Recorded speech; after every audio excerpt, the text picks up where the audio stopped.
Sir తెలంగాణలో చూసుకుంటే గత ప్రభుత్వం ఇచ్చిన గొర్రెలు దాంట్లో కాంగ్రెస్ ప్రభుత్వం ఏమో గొర్రెల స్కామ్ జరిగిందని చెప్తున్నారు.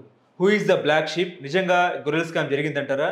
ఈ గొర్రెల స్కామ్‌లో రుజువైతే కేసీఆర్‌ని అరెస్ట్ చేసే అవకాశం ఉందంటారా? దాదాపుగా 1000 కోట్ల అవినీతి జరిగిందని మీరు భావిస్తున్నారా? ఇది చిన్న స్కీమ్ యాక్చువల్లీ. అంత చిన్న స్కీమ్‌లోనే 1000 కోట్లు మనోళ్ళు మింగేశారంటే మీరు మాగ్నిట్యూడ్ ఆఫ్ కరప్షన్ అనేది ఆ గత ప్రభుత్వం 10 ఏళ్లలో ఎంత జరిగిందో మనం ఊహించుకోవచ్చు. అయితే ఓవరాల్‌గా సిట్యుయేషన్ గవర్నమెంట్‌లో గవర్నెన్స్ ఏంటంటే సీఎందే బాధ్యత. ఓకే. ఇప్పుడు మన గవర్నమెంట్ ఆఫ్ ఇండియా ఉందనుకోండి, నాకున్న అనుభవంతోనే ఇక్కడ పనిచేసా, అక్కడ పనిచేసా. గవర్నమెంట్ ఆఫ్ ఇండియాలో వర్చువల్లీ అన్ని శాఖలకు ఆయా మంత్రులే ప్రధానమంత్రిలా పనిచేస్తారు. ఓకే. 10% ఫైల్స్ మాత్రమే పాలసీ డెసిషన్స్ ప్రైమ్ మినిస్టర్ జరిగిపోతాయి. ఇక్కడ అట్లా కాదు. ఇక్కడ 90% ఫైల్స్ సీఎం జరిగిపోతాయి. ఏ పాలసీ డెసిషన్ తీసుకున్నా 90% ఫైళ్ళు రాష్ట్ర స్థానిక ప్రభుత్వం దగ్గర సీఎంఏ బాధ్యత. సో ఇట్లాంటి పాలసీస్ అన్నీ కూడా మార్చినా, కొత్త స్కీములు తెచ్చినా ఏమైనా సీఎం కాన్సెంట్ లేని జరగదు. కాబట్టి పరోక్షంగా కానీ ప్రత్యక్షంగా కానీ సీఎంఏ బాధ్యత తప్ప వేరే వాళ్ళు కాదు. సో ఇంత చిన్న స్కీములో మీరు ఇంత గందరగోళం జరిగి 1000 కోట్ల స్కామ్ జరిగిందంటే ఎంత దాని ఏమంటారు, ఆయన పట్టించుకోకపోవటం, రివ్యూ చేయకపోవటం, లేదా యథేచ్ఛగా వాళ్ళని వదిలేయటం ఆఫీసర్లు అనేది ఇక్కడ జరిగింది. అందులో ఖచ్చితంగా మనకు కనపడుతుంది. ఏసీబీ రైడ్ చేస్తే అందులో ఎక్కడెక్కడ ఏమి దొంగ బిల్లు క్రియేట్ చేశారు. మోటార్ సైకిళ్ళ మీద, స్కూటర్ల మీద కూడా ఆ గొర్రెలు తరలించినట్టుగా రసీదులు పెట్టుకున్నారు ఆ నెంబర్లు వేసి. సో ఇదంతా క్లియర్ కనపడుతుంది.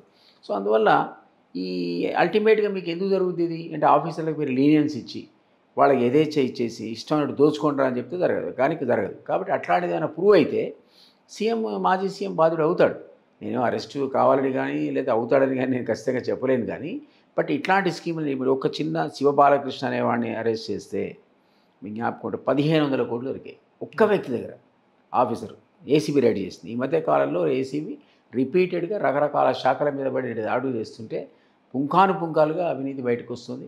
కాబట్టి ఈ కేసులన్నీ కూడా అల్టిమేట్గా మాజీ సీఎం ఆయన మాల్ అడ్మినిస్ట్రేషన్ వైపే పోతాయి. ఏ కేసులు అరెస్ట్ అవుతారో చెప్పలేము. టెలి స్కామ్ కావచ్చు, గొర్రెల స్కామ్ కావచ్చు, లేదా నేను చెప్తున్నటువంటి కాళేశ్వరం కావచ్చు, లేదా ధరణి కావచ్చు, ఏవైనా సరే ఆయన చుట్టూ బిగిస్తున్నటువంటి ఉచ్చేచ్చు. ఓకే. అంటే అన్ని పాలసీస్లో కూడా గత ప్రభుత్వం చేసిన అన్ని పాలసీస్లో కూడా కాంగ్రెస్ ప్రభుత్వం చర్యలు చేపట్టే అవకాశం ఉందంటారా? 100% ఎక్కడ వదిలే సమస్య లేదు. ఆయన మీద పగారి కాదు, విచ్చలవిడిగా దోచుకున్నారు ప్రజాధనాన్ని. కాబట్టి అల్టిమేట్గా ఇది ప్రజాధనం అండి. పబ్లిక్ మనీని ఆ రంగా లూటీ చేసినాక నువ్వు నిద్రపోతే ఎట్లా?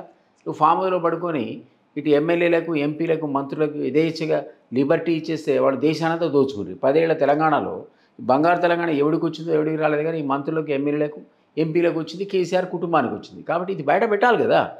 ఉద్యమకాలంలోగా ఆ తర్వాత వచ్చిన తెలంగాణలో మనందరం కూడా కాంగ్రెస్ సహా విపక్షాలన్నీ కూడా మేమందరం కూడా ఉద్యమకారులు ఉన్నప్పటి నుంచి కూడా పాయింట్అవుట్ చేస్తూ వస్తున్నాం. ఇది అవినీతి సర్కారు, అవినీతి సర్కారు. మరి అవినీతి ఎక్కడ? అది ముందు ప్రజలకు చెప్పాలి, మనకు తెలవాలి. కాబట్టి ఖచ్చితంగా విజిలెన్స్ కానీ, ఏసీబీ కానీ, సిఐడి కానీ ఈ విభాగాలు అన్ని రకాల స్కామ్లను ఈరోజు దృష్టి సారించి నిజమైన దోషులను బయటికి పట్టుకొచ్చి ఎంత అవినీతి జరిగిందో ప్రజల ముందు విదిన్ 6 months పెడతాం. ఆ కార్యక్రమంలో భాగంగా ఎంత పెద్దవాళ్ళైనా సరే అరెస్టు కావాల్సినది తప్పించుకునేటువంటి ఆస్కారం లేదు.